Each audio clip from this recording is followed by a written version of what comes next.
萧炎，回来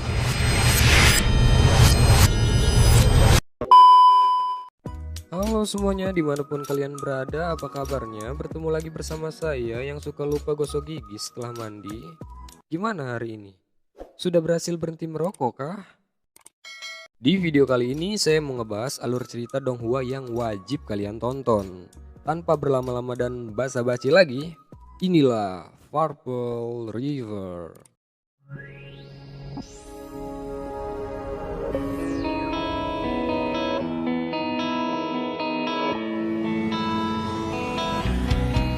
Di awal film, di medan perang Hangchuan, kita diperlihatkan sedang akan berlangsung baku hantam antara suku iblis dan ras manusia.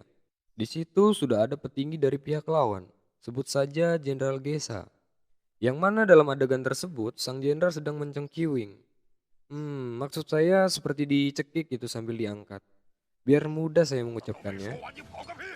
告诉云神族那个小白脸儿，保护好神族之王。 Tanpa sepengetahuan sang jenderal, rupanya ada sosok makhluk bermata merah yang sedang mengintainya dari bawah tumpukan batu dan tiba-tiba gerakan yang sangat cepat seperti copet dalam angkot membuat pasukan iblis kocar-kacir. Dan sang jenderal pun tewas. Kasian banget ya, baru aja mulai filmnya, dia udah mati. Oke, lanjut. Beberapa pasukan iblis pun bergegas melaporkan peristiwa yang membuat Jenderal Gesa terbunuh kepada Yun Chendu, letnan pasukan suku iblis. Ini premannya. 手下这军被刺客杀了！什么？ Mendengar jenderalnya tewas, Yun Chendu yang diselimuti dendam dan amarah langsung mengangkat pedang dan mengejar si pemuda Amer tersebut. Baku hantam pun tak terbendung lagi. Dengan mudahnya si pemuda Amer tersebut menghabisi lawannya, hingga membuat bulu kaki pasukan iblis berdiri.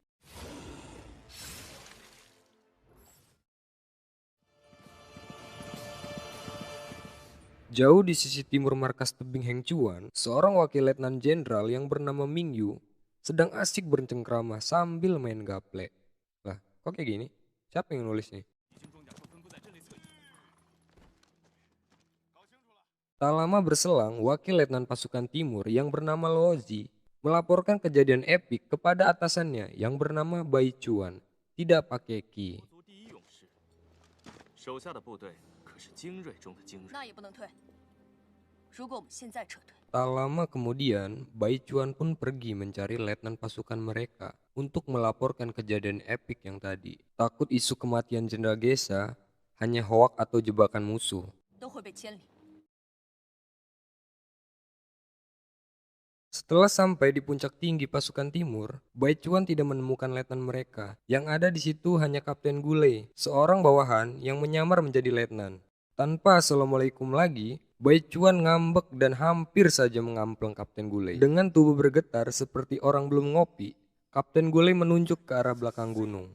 Dengan perasaan yang penuh kekecewaan, Bai Chuan berkata dalam hati, "Lah kok bisa sih orang selama Ji Chuan Chiu bisa jadi letnan dan memimpin mereka?" Oke, saya terangin lagi ya. Ji Chuan Chiu itu dia itu letnan pasukan timur, dia yang mimpin perang itu. Cuman kayaknya dia ini pura-pura lemah atau pura-pura penakut lah gitu, biar nggak dianggap OP lah atau apa gitu. Tapi gue juga nggak tahu sih apa tujuannya gitu kan. Tapi yang jelas Ji Chuan Chiu tadi itu yang ngebantai si raja apa namanya si Gesa tadi, sama pasukannya yang matanya merah tadi yang kita sebut sebagai pemuda Amer. Nah, itu namanya Ji Chuan Chiu. Oke, lanjut. Di sisi lain di belakang gunung, Ji Chuan malah asik melamun. Entah apa yang dipikirannya. Seolah-olah dia nggak peduli kepada pasukan yang sedang baku hantam.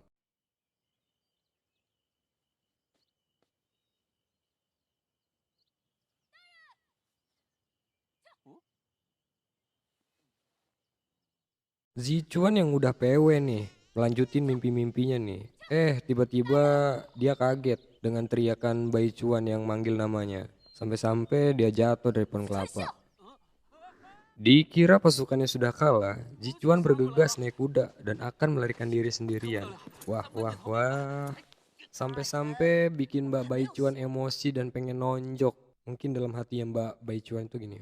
Oh loh, kalau bukan letnan gua kampleng loh katanya. Lanjut. Entah apa yang dibicarakan mereka berdua, tapi terlihat Mbak Baichuan memasang ekspresi wajah yang biasa-biasa aja.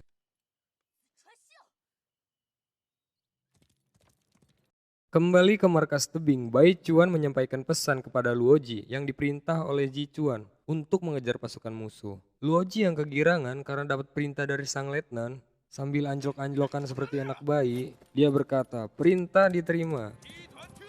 Akhirnya perang pun berlanjut, mau gak mau suku iblis yang udah kena mental harus baku hantam lagi. Hingga semakin banyak prajurit dari suku iblis yang jatuh berguguran.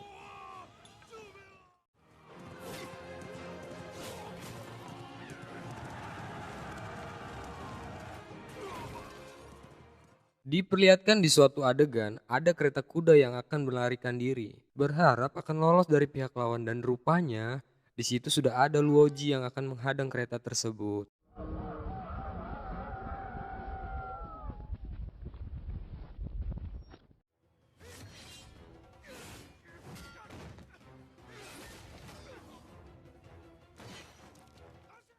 Lalu Shin kembali kepada karakter kebanggaan kita, Ji Chuan. Dan dia berkata, tidak tahu apakah Luoji berhasil mengejar kereta itu. Tapi aku berharap bisa memberikan kejutan. Sambil gaspol naik kuda knalpot racing. Kembali ke Mamang Luoji yang sedang kuda-kudaan. Sedang baku hantam dengan seorang pengawal kereta kuda. Dan berhasil mengalahkan pengawal tersebut.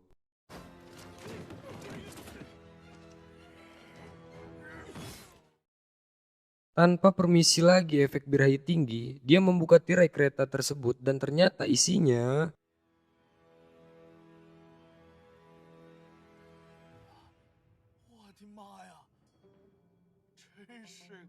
Wah, ternyata isinya Dewi yang sangat cantik. Jadi pengen nonton lanjutannya.